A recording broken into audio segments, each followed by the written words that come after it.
मेरे साथ सीमा समृद्धि कुशवाहा है, किसी परिचय की मुहताज नहीं है। लगातार शोषित वंचित समाज की जो महिलाएं हैं, रेप विक्टिम है, उसके लिए आवाज उठाती रही हैं।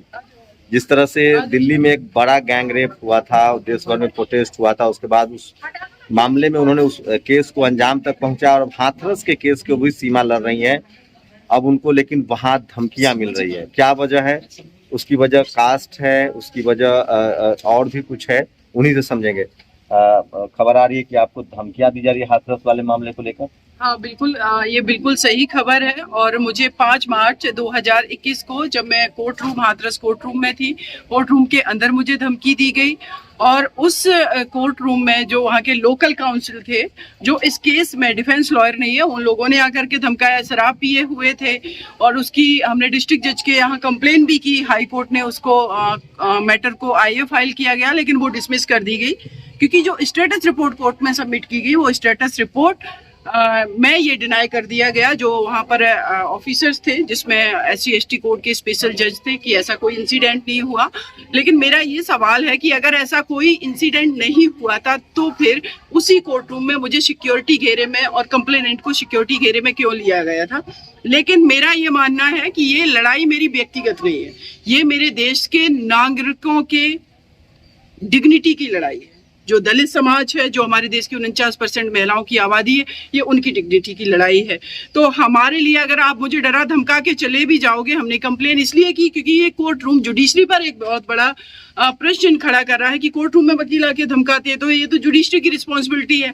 और ऐसे अगर वकीलों को धमकाया जाएगा, और पता नहीं, नोबडी नोज कि कल क्या हो जाता है, किसी को नहीं पता है। क्योंकि अभी भी मैं कंटिन्यू जाती हूँ, मुझे कल भी जाना है वहाँ हियरिंग में। लास्ट डेट में मैं गई थी, एक इनोवा गाड़ी में 5-6 जो गुंडे टाइप के लोग थे वहां पर, वो मुझे फॉलो कर रहे हैं। हमारे कलीग्स मेरे साथ, ये स्वयं है, ये हेमंत है, ये लोग हमारे साथ में रहते हैं। तो वहां पर पुलिस को रिक्वेस्ट करना पड़ा, बीच में अपनी गाड़ी रुकानी पड़ी, फिर पुलिस हमें आकर के जो हाईवे है वहां तक ड्रॉप करके गई। अब इतना कर दिया है हाथरस पुलिस ने कि जब भी मेरी सुनवाई होती है, तो हाथरस पुलिस मेरे आवाज से मुझे दिल्ली में लेने आती है, हाथरस कोर्ट तक हमें ड्रॉप करती है, वो एस्कॉर्ट करती है, सॉरी। और वहां से जब मैं दिल्ली आती हूँ, तो मुझे दिल्ली वो ड्रॉप करने आते हैं। इतना हो गया है। क्या लगा सीमा, आपने दिल्ली गैंगरेप का भी केस लड़ा था और हाथरस की शेड्यूल कास्ट की बच्ची का भी केस लड़ रही है। यहाँ आपको तमाम अटेंशन मिला, मीडिया अटेंशन मिला, लेकिन वहाँ आपको धमकियां मिल रही। क्या ड्यू टू रीजन की वो लड़की दलित है, आप उसकी पैरवी कर रही है, ये वजह हो सकती है? देखिए, मैं एक चीज तो आपको क्लियर कर दूं, मैं कोई भी केस अटेंशन के लिए मुझे मिले, ये मेरे लिए मायने ही नहीं रखता। अटेंशन मिला, मैंने मिला तो मैं बता रही हूँ आपको। इस पे अगर निर्भया केस की बात करें, तो ये केस मैं जब लड़ रही थी, तो आई थिंक आप लोगों को शायद ये बात 2019 में पता चली है कि कौन इस केस को लीगली फाइट कर रहा है। उससे पहले नहीं, मैं मीडिया में नहीं थी।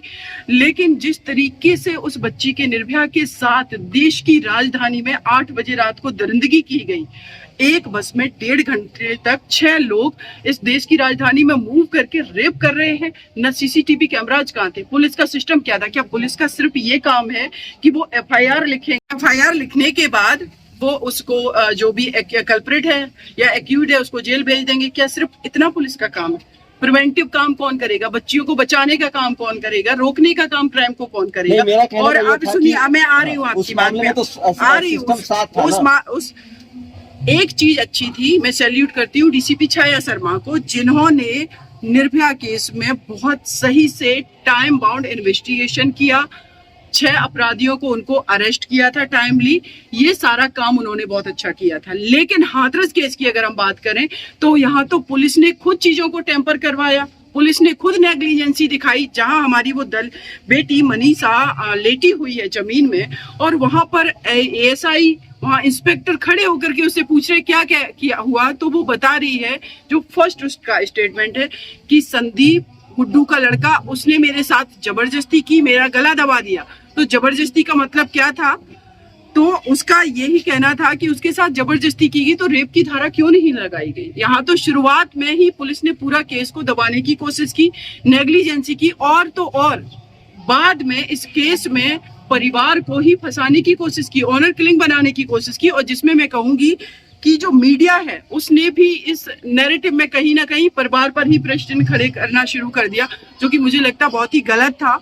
और इसके पीछे जो कारण है वो दो चीजें हैं, कास्ट और क्लास। ना वो परिवार क्लास उस क्लास से आता है जिस क्लास में बहुत ही जल्दी जो लोगों की बात सुनी जाती है, और ना वो उस कास्ट से आता है जहां पर उसको अछूत माना जाए, क्योंकि ये लोगों को अछूत माना जाता है। वाल्मीकि समुदाय के लोग हैं, आप देखेंगे देश के 90% विलेजेज में आप चले जाएंगे तो जो वाल्मीकि समुदाय के लोग हैं उनको गांव के एक कोने में, जिधर साइड घर का गांव, पूरे गांव का पानी निकलता है गंदा, वहां पर उनको मकान रहने के लिए दिया जाता है। और अभी भी अगर किसी ने वीडियो बनाया होगा हाथरस का, आप उस भूलखड़ी गांव का, आप देखेंगे वहां की लेडी से जो लोग बात करते हैं, कहते हैं उनके बच्चे तो स्कूल में दूर बैठते हैं, वो हम उन लोगों को नहीं छू सकते। तो ये हम 21st सेंचुरी में ऐसे भारत की बात कर रहे हैं जहां पर इस देश का हर नागरिक बराबर है। संविधान ये कहता है, भीमराव अंबेडकर बाबा साहब ने हमारे संविधान में जो आर्टिकल 14 है जो कहता है इक्वलिटी, पॉलिटिकल इक्वलिटी तो मिल गई, जो कि मुझे लगता है मुझे नाम मात्र की इक्वलिटी मुझे नहीं समझ में आती है, क्योंकि इक्वल लेवल पे सब नहीं बोलते, लेकिन सामाजिक इक्वलिटी के लिए अभी भी बहुत सारी फाइट करना बाकी है। आप एक महिला भी हैं और खासकर जो अपरेट सोसाइटी की महिला है उनकी दोहरी मार है, उसका भी केस लड़ रही है। इसमें आर्थिक रूप से कोई मदद नहीं मिल पा रही है, आपको पैसे नहीं मिल पा रहे हैं, कहाँ से इतनी हिम्मत लाती है और समाज से क्या अपील करें? देखिए, मैं एक आपको बात बता दे रही हूँ, मैं शुक्रिया अदा करती हूँ ईश्वर का कि मैं इतनी कैपेबल हूँ। हालांकि मुझे अपने लिए बहुत कुछ नहीं जुटा पाती हूँ, अपने परिवार के लिए बहुत कुछ नहीं कर पाती हूँ, लेकिन जब किसी को कमिटमेंट कर दिया ऐसी बेटियों के लिए, तो इतना जो हमारे पास केसेस हैं, अदर केसेस हैं, क्योंकि मैं प्रो बोनो केसेस कर रही हूँ जिसमें हमारे करीब 10-15 केसेस हैं जिनको मैं फ्री ऑफ कॉस्ट कर रही हूँ। लेकिन जो केसेस कुछ ऐसे भी हैं जहाँ से हमें फीस आ रही है, तो वो जो फी हमारी आती है वो कभी कभी लोग जितना हम मांगते हैं उससे ज्यादा भी दे देते, ऐसे भी लोग हैं। तो वो पैसा हम अपना इधर लगा देते हैं। कभी कभी प्रेशर में भी आ जाती हूँ कि अगली डेट में मुझे जाना है और मुझे पैसा चाहिए, तो गॉड की हमारा कोई ना कोई केस लग जाता है तो फी आ जाती है। इसी तरीके से चल रहा है और इतना समस्या नहीं हो, मुझे नहीं लगता है कि जो जिसकी प्रैक्टिस थोड़ी ठीक ठाक है तो अगर वो व्यक्ति कमा रहा है उसके सर्वाइविंग का इशू होगा। मुझे अपनी करोड़ों की संपत्ति बनानी नहीं है, इस देश को जो हम कमा रहे हैं इस देश को समर्पित करना है। बस वाले मामले को अंजाम तक ले जाएंगी जैसे दिल्ली? बिल्कुल ले जाऊंगी, बिल्कुल ले जाऊंगी, और इसीलिए कल भी जा रही हूँ, जाती रहूंगी। हमारा वहां पर मुझे पता है जान को भी खतरा है, मेरे जान को है, मेरे कलीग्स की जान को खतरा बना हुआ है, लेकिन जाऊंगी, हमेशा जाऊंगी। और उस बिटिया के किससे खतरा है, कुछ आप रेक्टिफाई कर पा रही हैं?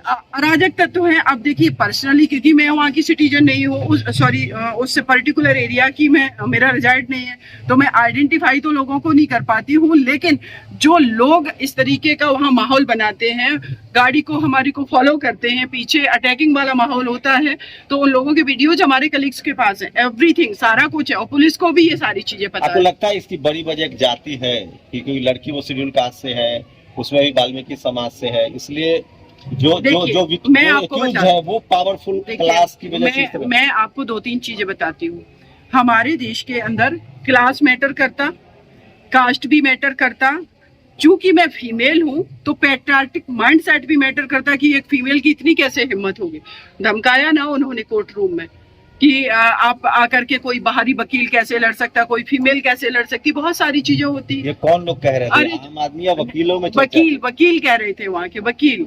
ये मत समझिए कि इस देश में जो फीमेल वकील फाइट कर रही हैं उनको भी इक्वल अधिकार है, उनको भी चीटाकशी का सामना करना पड़ता है। कल 2 दिन पहले हमारे देश के चीफ जस्टिस ऑफ इंडिया क्या कह रहे हैं, 50% अगर महिलाओं को रिजर्वेशन मिलेगा, अगर आप देंगे तो उनको भीख नहीं देंगे।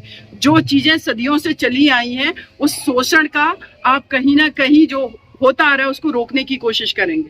तो वो क्यों कह रहे हैं? क्योंकि चीफ जस्टिस ऑफ इंडिया को भी पता है और ये भी उनको पता है कि 50% फीमेल की जो भागीदारी है जुडिशरी में वो क्यों नहीं हो पा रही है। इसी से जुड़ा एक सवाल पूछ ले रहा हूँ, क्या नहीं लगता कि जो चीफ जस्टिस ने कहा है उसमें SC ST OBC माइनॉरिटी की महिलाओं का भी रिजर्वेशन होना चाहिए? नहीं, बिल्कुल होना चाहिए। देखिए, अभी 3 महिलाएं अभी रिसेंटली अपॉइंट हुई हैं, 9 जजेज सुप्रीम कोर्ट माननीय सर्वोच्च न्यायालय में अपॉइंट किए गए, जिसमें 3 महिला जज हैं। लेकिन मेरा जो सर्वे है, मेरा अपना खुद का, जब मैं टकराती हूँ कोर्ट कचहरी में जब जाती हूँ तो ओबीसी और SC ST समाज की महिलाएं अभी तो एडवोकेट भी नहीं बन पा रही है ना, तो वो वहां पर जजेज बनने के लिए कैसे पहुंचेंगे?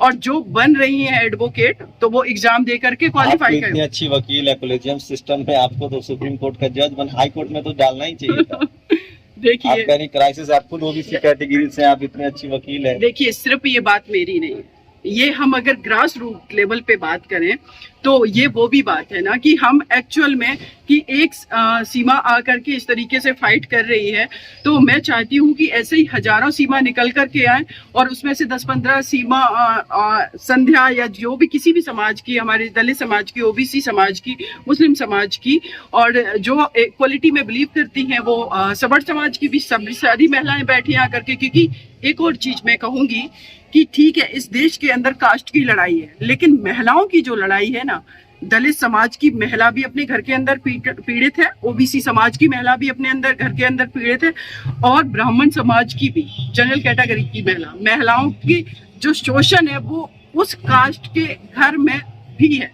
तो ये सीमा समृद्धि कुशवाहा थी जो लगातार जो खासकर जो महिलाओं पर अत्याचार है उसके खिलाफ प्रखर तरीके से आवाज उठाती हैं। लेकिन एक बात तो तय है, दिल्ली के केस जब वो लड़ रही थी तो इनको तारीफें मिली, और वही जब एक शेड्यूल कास्ट की बच्ची की केस को लड़ रही हैं तो उनको धमकियां मिल रही। इसलिए समझिए कि महिलाओं से भी ज्यादा जो रेप भी हो जाए, लेकिन अगर कोई शेड्यूल कास्ट की महिला है तो उसके लिए लड़ना कितना मुश्किल होता है। बाकी जातिवाद का पूरा खेल आप समझ ही रहे हैं, और ये मैं नहीं कह रहा था, ये सुप्रीम कोर्ट की इस देश की एक बड़ी वकील सीमा समृद्धि कुशवाहा बता रही थी। आप लोग अपनी प्रतिक्रिया जरूर दीजिए, शुक्रिया। नेशनल दस्तक की आपसे गुजारिश है कि अगर इसको बचाना चाहते हैं तो नेशनल दस्तक को सब्सक्राइब करने के लिए रेड कलर के सब्सक्राइब बटन को दबाएं, फिर बेल आइकन की घंटी दबाएं। नेशनल दस्तक को बचाने के लिए बहुत जरूरी है कि हर खबर को शेयर करें, लाइक करें, कमेंट जरूर करें।